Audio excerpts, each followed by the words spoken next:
yesterday. Happy Hanukkah, Kwanzaa, you name it, and Happy New Year next week. Tommy Krysan over in the land of last minute food picker-uppers at Tremonti's Meat and Seafood, where the place is packed. They're open till 3 o'clock today in Baton Rouge, getting everybody all their good eats for the holidays. I'll be one of those people picking up my prime rib and sides and all that later today. TK and I on Sports Shorts presented by LeBear's Casino, where they're open and never close. So if you get tired of your family and friends and you're looking for a little getaway during this holiday season, go on by LeBear's Casino in Baton Rouge. They're open 24 hours a day, and place some bets on any games that are still playing that COVID isn't shutting down, or any bowl games. Today, we'll talk about COVID's impact on sports, how it is affecting the bowl games. We've got a latest bowl game that's been canceled. We'll talk about who's replacing Texas A&M, who said they're not going to play in the Gator Bowl, and also the impact of COVID on the New Orleans Saints, as they'll have Ian Book at quarterback and no Taysom Hill available this weekend. So we'll get into that and a whole lot more, plus LSU men's and women's hoops. Don't look now. The Pelicans have won 4 in a row. TK, Merry Christmas to you, man. Merry Christmas to you, Ronnie, and your family, and Merry Christmas to everyone out there. We certainly appreciate all the businesses who partner with us, and all the people who watch, like, share, say hello. I have a lot of people this week talk to me, off the air and other locations, saying they love Sports Shorts Daily and Sports Shorts Radio, which, by the way, will be Sunday night 6 to 8. So Merry Christmas. Yeah, well, we'll like Tommy said, check us out this Sunday night. No Sports Shorts on Christmas Day, but we'll be live from LeBear's from 6 to 8 p.m. on Sunday night. So we'll have a car giveaway going on over there at LeBear's, and we'll be talking a little sports as well. So make sure you join us. All right, COVID. Right now, it's almost feeling like last year, Tommy. Texas A&M was the first bowl team to kind of cancel. They said they were going to play with only about 38 scholarship players. I think LSU's not going to be far off that number, so we'll see. I'm curious what happens to the Tigers. But for right now, this was interesting. A&M backed out after the number 1 recruiting class in the country just a couple of weeks ago. They decided not to play, had all the reasons that they were able to get out of it. And give the Gator Bowl credit. They replaced them real quick, and Rutgers – who's only 5 and 6 and 7 or 5 and 6 or whatever they were. They had a below 500 record. They're going to replace them. So at least Wake Forest is going to have an opponent. They're going to sell their tickets. They're going to have a bowl game and play on TV. But A&M's out, which leads me to think, Tommy, LSU's not too far behind. Ronnie, you said this a couple of weeks ago before anybody else started saying it, that you were just, the scholarship players, the opt-outs, the academic situation. And you've convinced me to change my mind. I'm like, Ronnie, they're going to play. The SEC is going to make them. They show up with 40 guys. So what? I really would not be surprised if come Tuesday or Wednesday of next week, LSU says we're not playing in the Texas Bowl, which is not till Tuesday, January 4. So you still got 10 days or so from today. I'll be more surprised if they do play based on everything we know here in Baton Rouge. And look, people out there, you got to hit the refresh button like every 5 minutes, because teams are dropping. NBA schedule altered, college basketball schedules have been altered. Now the bowl games and the opt-outs and the transfer portal. There must be like 10,000 players in there now. I can't look at Twitter more than 1 minute without 3 people announcing that they've entered the transfer portal from all over the country, all different levels of schools. It's unbelievable what's going on. It's just craziness. It's the wild, wild west with no sheriff. I keep saying that, but man, this is definitely affecting the sports world and the rest of the world as well. I'll tell you, Tommy, I just think in LSU's case, Tommy,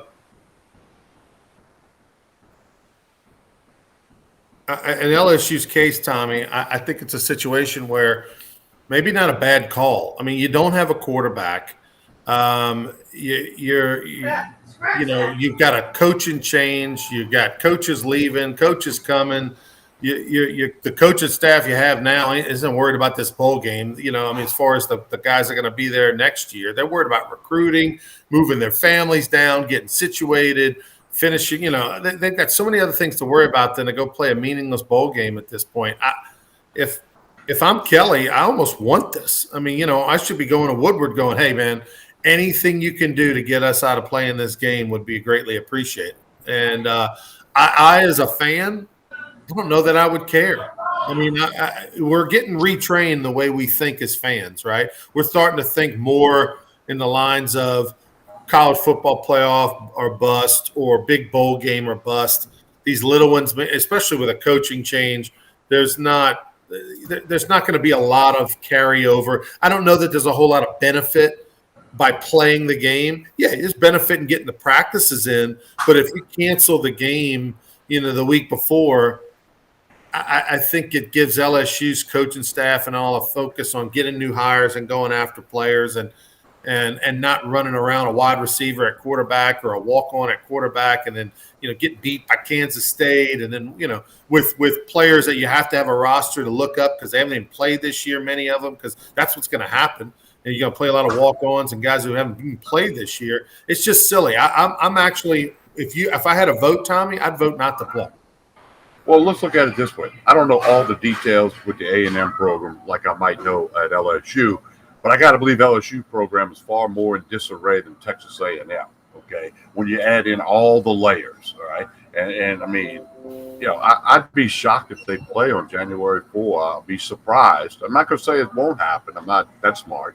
But I'd be – right now, if you said, hey, TK, you got a better Diet Coke on it, I'm going to say they do not play in the Texas Bowl.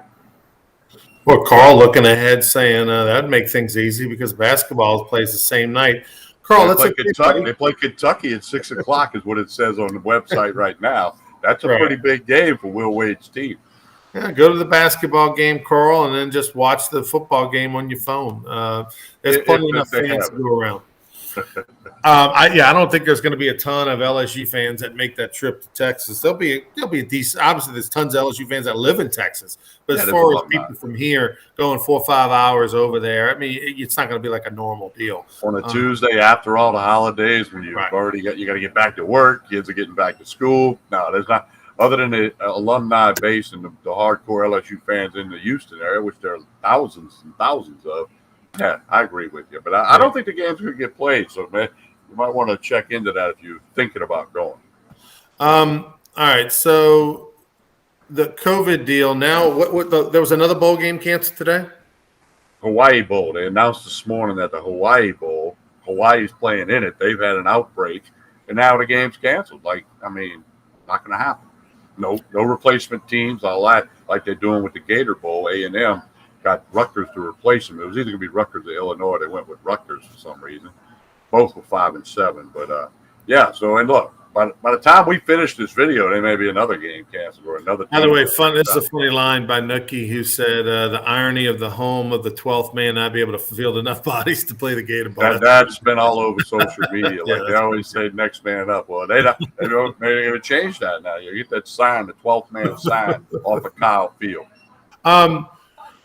So the whole COVID thing is running roughshod over all of sports. Everybody has a different opinion. I just came back from New York City, repping the Yankees' new pull-up, zip-up I got. But in New York, in order to go into a restaurant, you have to show a vaccination card. You have to show your ID. You have to if you don't have a vax card, I guess you got to show that you've had a test in the last 24 hours or something. I've been vaccinated, so and everybody I was with was, so I didn't have to worry about that issue. But I guess if you don't vaccinate, you got to show some kind of test, and I don't know if it's 24 hours, 48 hours. I'm not real sure. Some restaurants take it more seriously than others as far as the vaccination card thing goes. They all ask for it, but then there's those that really look at it and those that just go, all right, Well, I would say this. Yeah. Not to get real political, but I'm going to say it anyway. You got to have paperwork to eat at a restaurant in New York, but you don't need paperwork to vote. Let that sink in, people. Let that sink in. Oh no, it's a hypocritical, double standard, crazy deal. No question about it. Yeah. By the way, you have to have paperwork to do a lot of things in Yeah, the yeah. I world, mean, and you have to have licenses to do a lot of things in the world. But yeah, the fact that you got can, to have a hunting license. You got to have a fishing license. I right. mean, but you don't need any paperwork to vote. The country's got to turn back around very quickly. Appreciate you being open minded there, Craig. As a Braves fan, he does like the Yankees zip up. There you go. Well, but Craig, he didn't bring me a Yankee zip up. Christmas won't be the same unless he surprises me. But getting back to the deal, and that is that if you have to have all of that in order to get into a restaurant or to go to a Broadway musical or to go see the Statue of Liberty. I mean, when I went to go take a boat ride and walk over to Liberty Island and be able to walk around, you have to show a Vax card. You have to show, and I assume that if you don't want to do that, you want to be that guy or that girl. I'm not going to do it. Then fine. You can be holed up in your house and do nothing but hunt and fish for the rest of your life. But for those of us that want to live, because we only get one time on this earth and get the chance to do things, and we work hard to make money to be able to do things and explore. Coach, I'm going to do it. And what's interesting to me is that whether it's Delta or Omicron or any of these other things that are going on out there, Tommy, is it's frustrating, no doubt, to the world. But at the same time, I just think you got to do what you got to do to keep moving forward. I mean, and I always bring up this reference, and it's what I believe. When we went to school and they said, "Hey, take these vaccination shots," your parents, my parents, me as a parent, you as a parent, we never asked, "What is it? What is it going to do? Where's the paperwork? I want to see I want to see the testing on this thing and how many years and how long and blah blah." You just yeah. Yeah, my kid's screaming and hollering. Let me hold him down on the doctor's table, and they stabbed him. And then we went. I got to come back another time and do it again. Yeah, okay. And then all of a sudden now we all stayed at Holiday Inn Express and we're doctors and we know, everybody wants, well, what are you going to give me? Well, what is that? Well, I want to say it's weird. I don't like the fact that we have to have the test for everything. But at the same time, if that's what I have to do in order to live my life and move on and travel freely and go here and go there and not have to wear a mask and whatnot, then sadly, that's what I'm going to do. All those friends that I have that are anti-vaxxers that are never, ever going to put a vaccination unless somebody comes with a gun to their head and holds them down, that's their choice, and I'm fine with that. But you know what? You don't get to go do the things I get to do. And that's fine. If that's okay, you staying home watching Netflix or hunting and fishing every day. If those are the joys of your life, that's fine. Those aren't for me. Well, Ronnie, you were one of the people last year when they were approaching the LSU football season, the 2020 season, and they were talking about you might have to wear a mask in Tiger Stadium. I believe you were the ones that said, "Hey, if I want to watch the LSU football game and that's the rule, I'm gonna do it." Yeah. And many other people would have done the same thing. But I'm like you, Ronnie. I mean, life's not fair. We've all had ups and downs. We've all had things that we go like, "Man, I don't really want to do that," but you go do it. So, but you make the great point. If you don't want to get a vaccine, fine. Just your world's going to be different than those who do choose to get the vaccine. It's everybody's choice, okay? I know a person, I'm not going to say the name, but for medical reasons doesn't want to do it. In their own mind, it's not good, and I respect that. But, I think I respect what I chose to do. And I'll say it, I'm vaccinated. I got the double shot, the Moderna thing, like March, April, right. 8-9 months ago. I'm not ashamed to say it. I did it. By the way, Trump got it and the booster. And now he's out there saying you should get the booster, which, so for all those, I mean, let's face it, the people that aren't getting it for the most part are going to be Trump supporters for the most part. There you go. He's not getting it. Chance with a good line. Chance with a good line. Talk about irony, vaccine passport to see the Statue of Liberty. No, I get it. Well, but a lot of irony out there. Here's the thing, though. Statue of Liberty, I'm on a boat, I'm in a museum, whatever, with people from literally all around the world speaking different languages, some of them that you can't even understand or guess what country they're from. And so from that perspective, on one hand, yeah, I want everybody to be vaccinated. I want everybody to wear a mask because people are coming from all over the world, and then they're going to go back to all their parts of the world. And so, you're helping to somewhat prevent the spread, whatever the case may be. So now the latest is the NFL is changing the whole vaccination rule almost by the minute, Tommy. They came out with the latest on Thursday. What is it? Well, now, if you're vaccinated, you don't have to take a test. Now, here's the deal, right? I'm going to do some quick math for you. There's approximately 2,000 NFL players counting the practice squads, okay? And the NFL says 90% of the league is vaccinated, which means roughly 200 guys aren't, which is roughly 5 or 6 guys a team if you do an average thing. And it could be a team with more, it could be a team with less. And now the Saints are going to have to start Ian Book, the rookie out of Notre Dame, played for Brian Kelly, by the way. Monday night against the Dolphins, the line has been pulled off the board in Vegas because nobody knows what's up. Saints got like 9 guys on the COVID reserve list, but the NFL changed the rule Thursday morning, that if you're vaccinated, you're not subject to as many tests as if you're not vaccinated. Because the last thing the NFL wants to do is cancel a game, okay? There's too much money involved. Case in point of why the money matters, Ronnie, this past Tuesday night, there were 2 NFL games. They played them both on Fox at 6 o'clock. You know why they did that? Because they didn't want Fox to get an extra game by staggering the start time. In the contract, they couldn't have played at 6 and 9:15 out of the West Coast because they didn't want Fox to get an extra unopposed game. And that's why. So it's all about money. And that's why the NFL changed the protocol. They're going to continue to change it. And, I think we're going to see an NFL game get canceled. There's over 200 NFL guys on the COVID protocol reserve list, they call it, including about a dozen of the New Orleans Saints. The New Orleans Saints, right when they finally got a little momentum going, what an unbelievable performance on this past Sunday night where they shut out the Tampa Bay Bucks. Unbelievable. One of the greatest defensive performances in the regular season by the Saints we've ever seen. And, I guess I'm getting caught up in a creature of the now, but they've had 2, Tommy, this year, what they did against the Packers opening day in Jacksonville and what they've done against Tom Brady and in their own ballpark in the same year. That's as good as the Dome Patrol ever was. It's incredible. So that said, the Saints are in a pickle now because they had a little momentum going. They had won. You look at their schedule. Hey, we got the Dolphins, who 500 team and playing better, but we got the Dolphins at home. That should be a win on Monday Night Football with all on the line with 3 games left to be played. But now, they're going to be a decided underdog against the Dolphins.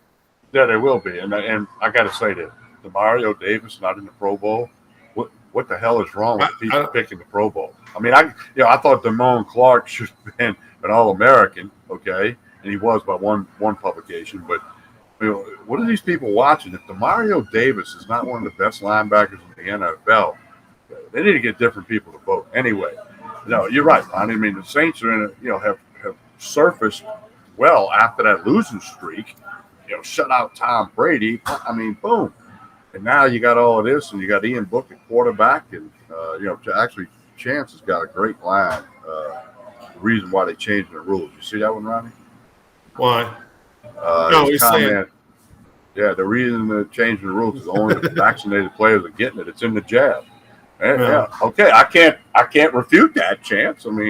That's the problem. Okay, look, Ronnie, you and I have been around a million baseball games. We can't stand it when the umpire's inconsistent. He calls the low pitch one in and then he doesn't call it the next inning or whatever.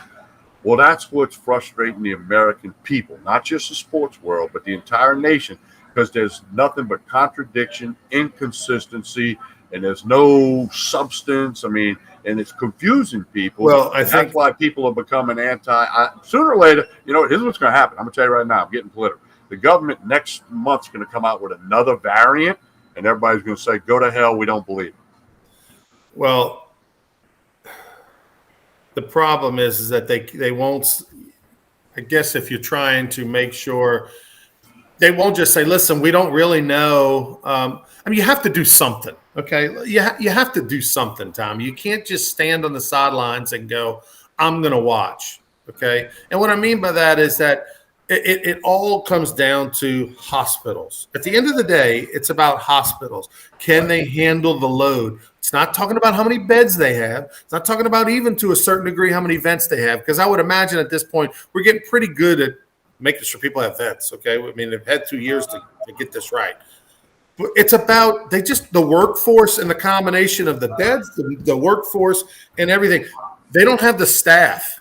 It's like when the police started getting beat up on and they had all the protests, what happened? People retired, people quit. You think there's a lot of people joining the police force these days? And so because of that, Tommy, they're having the same thing on the medical side. A lot of nurses are retiring. A lot of nurses are quitting. A lot of nurses are doing something else. A lot of people aren't going into nursing. So because of that, they have a personnel staff issue. They have, and so they're trying to, whenever the numbers go up, or they're projecting the numbers are going to go up, and they're not going to be able to, contain and support people in the hospitals. And oh, by the way, National Guards now are being implemented at hospitals around the country as a backup catch-all to, if they can't handle the cases. That's all it's about. Okay, so the government, unfortunately, won't say, because probably they can't. Right? You got to pick a side. They can't say, guys, we're not 100% sure what's going on. We've never seen anything like this before. This, we think we're about 80% sure that if you take it, it helps you here. Well, they can't be completely honest. You can't be, because they don't know. Because they don't know. So they have to sell it, just like a salesman. Hey, this is the greatest pill. This is the greatest lotion. This is the greatest, whatever gizmo to use. You just convince yourself it's the best because it's the best in that moment, and then you move on.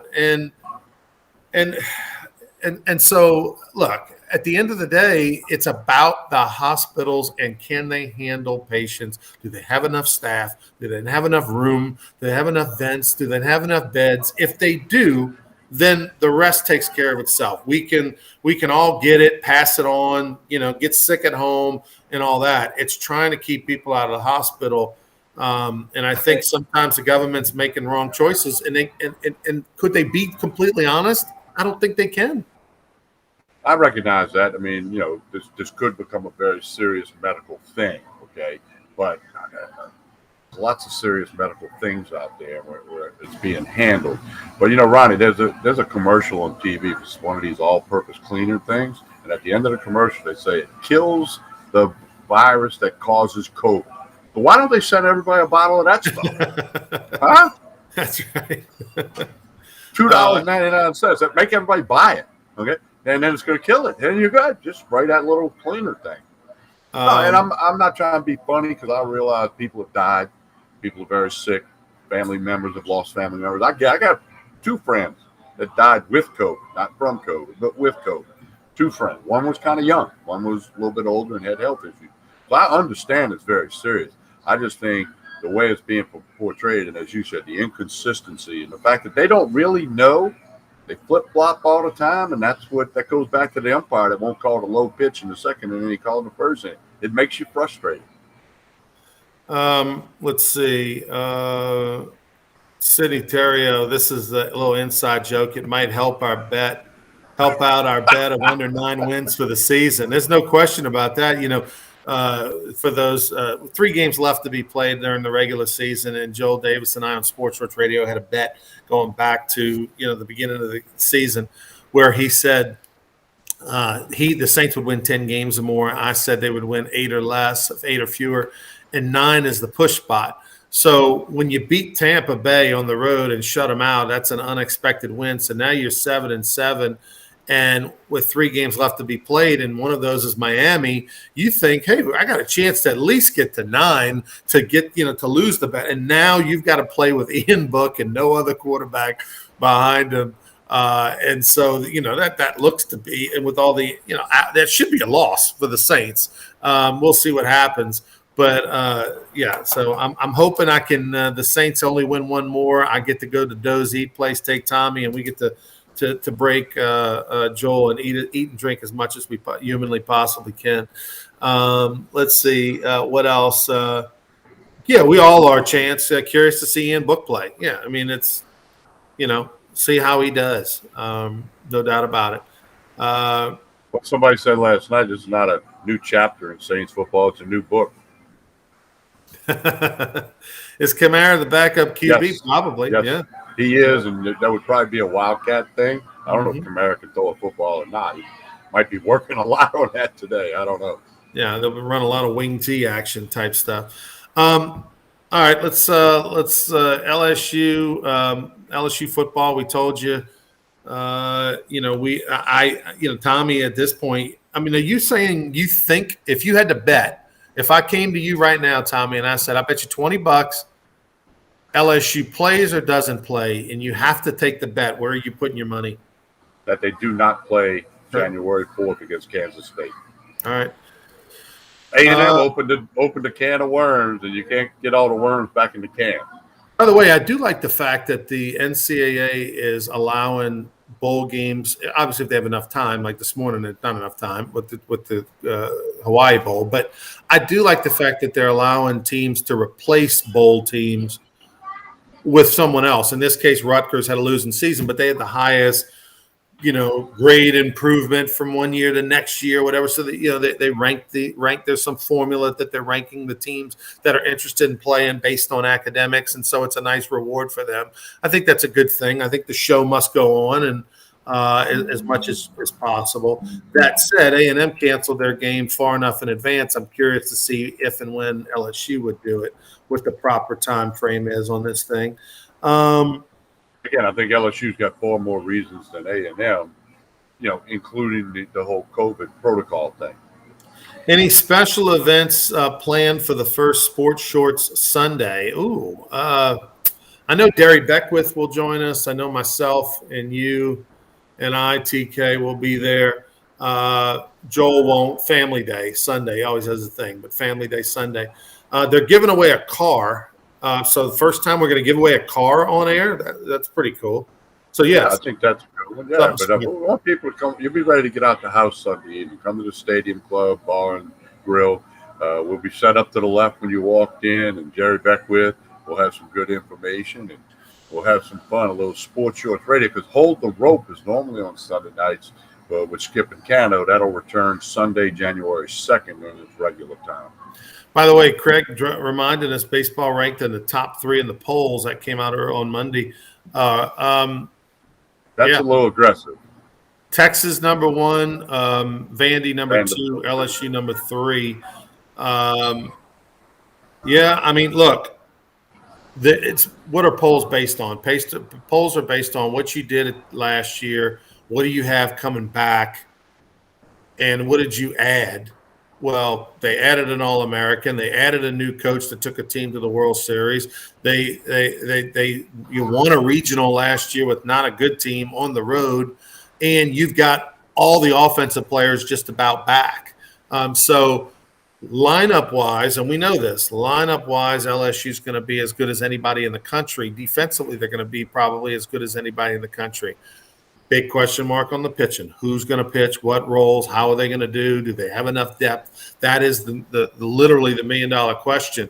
But I think it shows the talent that LSU has. It shows the respect that Jay Johnson has, and the respect of the name brand across the chest. But 3 might be a little bit high based on the fact, Tommy, I don't know who's getting the ball game 1, game 2, game 3, and it's probably going to be Hilliard, one of those 3. And no disrespect to Hilliard, but if that's still the best you can do, he's a nice Sunday. He's a hell of a Sunday pitcher. But is he really a Friday, Saturday guy? Definitely not in stuff. But he may be forced to because of experience and consistency. And if so, that's not a top 3 team in the country. I agree. It's a little high. And Ronnie, about 3 weeks ago, we were at a dinner function when Jay Johnson talked, and he said the pitching staff's a work in progress. A lot remains to be seen. We had Jason Kelly, the new pitching coach, on Hold the Rope Radio the other night. By the way, that's archived on the ESPN website. Great interview, and he basically said the same thing, that there's still a work in progress. He couldn't possibly have named the starters and the closers and all that the other night. They're working through all of that right now. Jason Kelly has agreed to come back on Hold the Rope at the end of January, and then he'll have a better idea because the season starts February 18th at the box, so still some time to work through that stuff. back to what you said, yeah, number 3 is probably a little bit, ambitious at this point in time.